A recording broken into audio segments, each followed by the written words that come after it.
Ladies and gentlemen, welcome back. It's the Washington Chess Congress. It's the 5th round, and if you've already watched the 4th round, you know that I went to this game with like 15 minutes. Meaning I uploaded my last recap from round 4 with 15 minutes to go to this game. So basically, I finished my sandwich and rested a little bit, and then I went down to the game. I show up, I get my pairing on the wall, and I'm playing Charles Hua. I know Charles Hua because I think he's a high schooler, maybe just started college. I think he's like kind of around New York, and I think he's played in some scholastic events there. And you might ask, how does a 1976 FIDE rated player have 2.5 out of 4? I was shocked myself. I was like, yo, this dude is having an amazing tournament. Well, he actually, to not miss school, took 3 half-point buys on Thursday and on Friday. So 3 rounds of half-point buys. You can request them before a certain time of the tournament, and you have a cap of how many you can take. So he's only playing 2/3 of the tournament, and in the 4th round, he got paired against the 2250, and he won. So he actually, he has 1 win, but it's a very good win, but that's how he got to 2.5. I didn't know anything about the guy, and he played e4. I was like, all right. I mean, we in business now, Caro Khan, which you can get for 33% off by using code CONGRESS until the tournament is over, which at this point is 4 more rounds. And he played d4, d5, had no idea what he was going to do. He took. I was like, all right, pawn takes pawn. We're going to get an exchange. I was kind of looking forward to the exchange or testing out my lines in the Panov. So the Panov is a very decent system. White loads up the pressure on the center with the knight.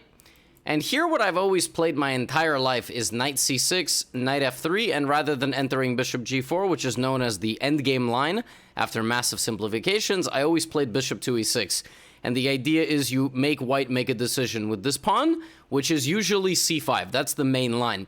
And what white tries to do here is alleviate some of the central pressure by playing bishop to b5. So for example, if I just develop, he will play bishop b5, targeting my knight, oftentimes even taking that knight, something like this, to get a queen here, to get a knight here, and now I don't really have any pressure on white's center, and I'm a little bit behind in development. But I decided to play this, g6, which is in that Caro Khan course that you should check out. And the main line of g6 is queen to b3, and essentially white just applies as much pressure as possible, trying to get me to take, so that they load up with their bishop, and with bishop and queen have this. And actually, black just gives this up. Like, this is what black does. Black just gives up this pawn. Depending on how white now sets up with these 2 pieces, I will create counterplay against that pawn. Knight a6, knight c7, knight d7, knight b6. Sometimes even another pawn sacrifice. Sometimes a5, a4, you know, so, like, all this different stuff. There's a lot of different variations. But he thought for, like, a few minutes, and he played c5 anyway. Now, this is a good lesson in trying to apply principles across different systems and trying to find why certain moves are not played. Like, try to use your brain. Like, for example, when he played c5, I knew I didn't need to think a whole lot on my next 2 moves. They were bishop g7 and short castle, which I promptly played. And now the question is, why is this wrong against this setup before I play bishop e6, knight c6? And it's wrong because, first of all, I haven't played a knight to c6. So I can wait with my, like, I can play b6 completely on its own. And for example, my opponent can't play b4 because I play a5. And they can't play a3 because I just take. So I win the battle of the queen side without even moving the pieces. Like, my pieces sometimes, like, imagine a situation where I have a knight here. This is terrible because now b5 and c6, the knight is always a target. So, first of all, my first instinct was, okay, I'm going to play b6.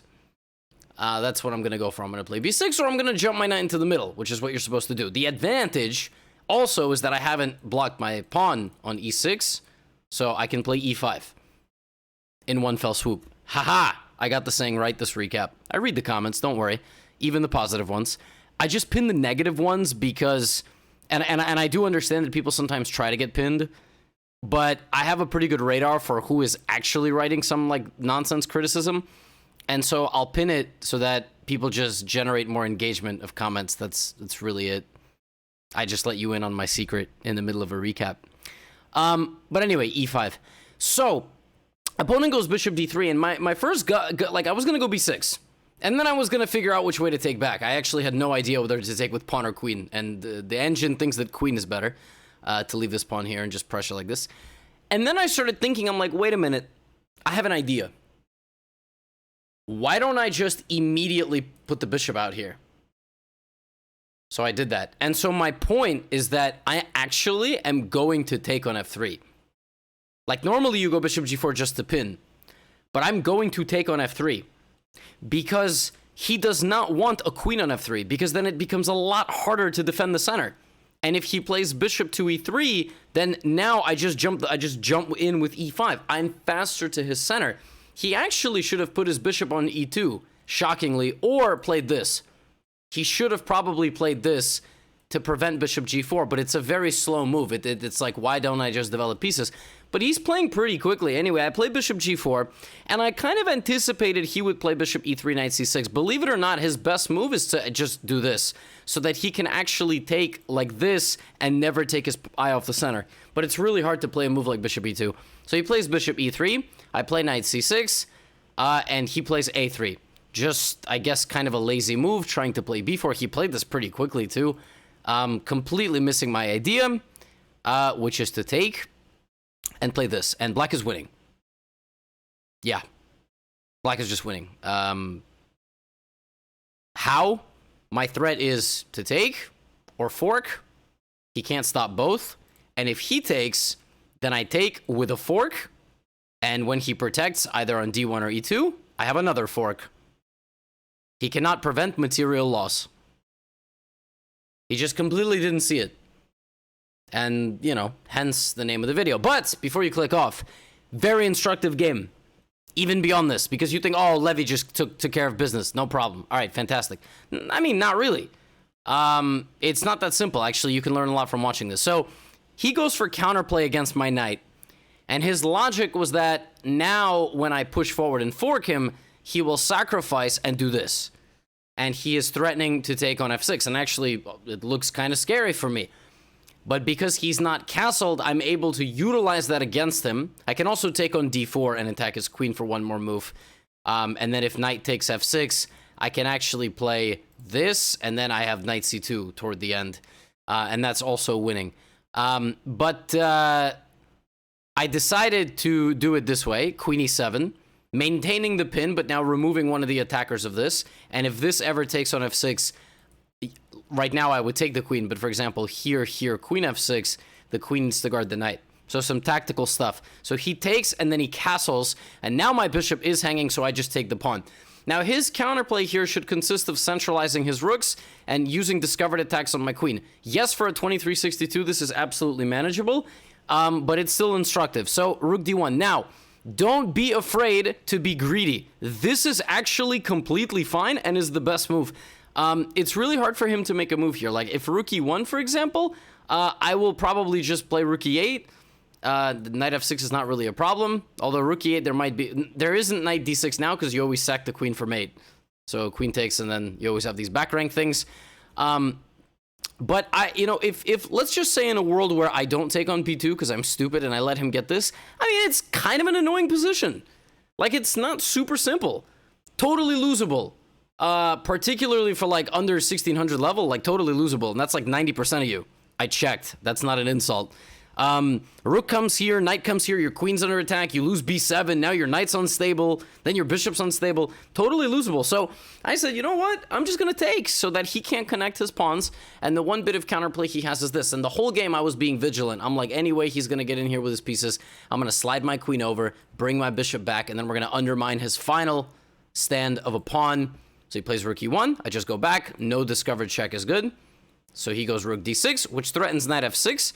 Now here, I actually can play this funny move. And knight f6, I can play bam, which is very disrespectful. He can take my queen, but then he gets mated. And if he takes like this, then I take. And he can still take my queen, and he can still get mated. But I didn't do this because I just thought that he would play like this. So no more mate. And then I would have to go here, and I'm still kind of pinned. I was like, why would I do this? But it's all completely winning. So I said, okay, I'm going to slide my queen out of the way. And now the rook, since it came down, is stuck with the trade. So he has to trade rooks with me. At this point, what I think he should do is probably launch his flank pawn forward.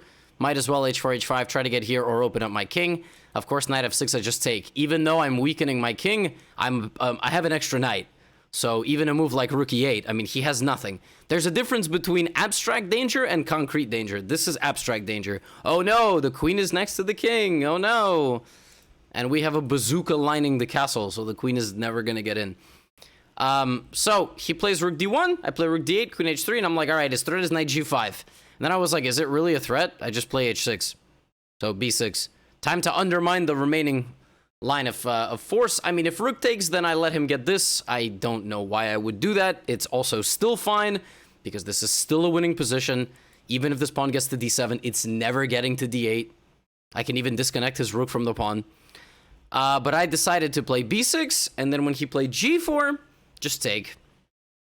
He played g5. I took on d6. He took, and now, through all this chaos, you know, he's trying to get knight f6. Take, and checkmate me. I played this, and now I'm threatening to take the knight. I'm actually threatening to take the knight even if it gets defended, because the rook is hanging. So, there is, like, one way to screw up this position. For example, if I play, like, if, like, let's say, rook d7, I mean, I played queen f4, but if, like, I don't know, for some reason I do this, like, it's still theoretically possible to somehow play like an idiot and lose. Just keeping you on your toes. But I played queen f4. So now this is not possible. The knight is hanging, and I have rook e1. He does this. And now the cleanest conversion. I check the king.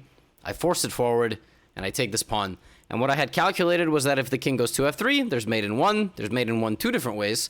And if block, so I calculated this all the way back on rook e1. So rook e1, king g2, queen g5, queen g3, queen d5 check. And the idea is that I attack the king. If it goes to h3, then I have queen e6 check, attacking the rook and the king. If queen blocks, I take, and then I have knight on e5 fork at the very end. And if queen d5 check, queen f3, I have rook g1 picking up the queen.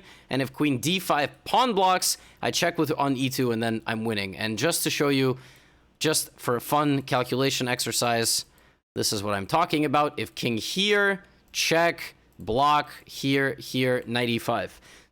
If you want to improve at the game, you have to be able to see these sequences, because this one is not complex, because white really doesn't have a lot of legal moves. There are positions where your opponents have a lot of legal moves and the board changes. The hardest thing to see about this is the check on e6, the backwards queen slide, and then knight to e5, obviously the coordination of the pieces. But that's just me being a little bit more instructional, because this was a relatively short game. Yeah, and that's why I named the video what I named it. Weird game, definitely a weird game. Nice to kind of get it. I was done in like an hour and a half. Took some photos with some cool people, signed some boards.